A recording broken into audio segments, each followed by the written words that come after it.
Hello friend, આજે આપણે મોસંબી juice બનાવશું એક નવી ટ્રીક સાથે।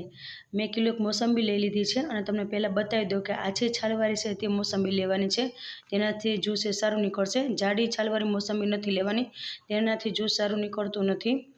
હવે બધી મોસંબી મેં લઈ લીધી છે સાફ કરીને ધોઈને।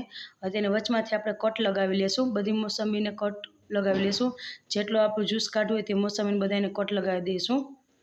આ મોસંબીને આપણે નહીં બ્લેન્ડર ને જ્યુસર વગર આપણે જ્યુસ તૈયાર કરીશું। બધી મોસંબી કટ કરી લીધી છે। જો બધાની ઘરમાં આવો કપ તો હોય જ છે। એક બાઉલ લીધું છે, તેની અંદર કપ આપણે ઊંધો રાખી દીધો છે। એક મોસંબી કટ કરી લીધી છે, તેને કિનારી ઉપરથી આપણે ઘસતું જવાનું છે, તેનાથી આપણો રસ સરસ નીકળતો જશે। બહુ વજન નથી દેવાનું, પોલાથેથી આ ઘસતી જવાની છે। જ્યુસ સરસ નીકળતું ગયું, જો તમને મેં બતાવ્યું।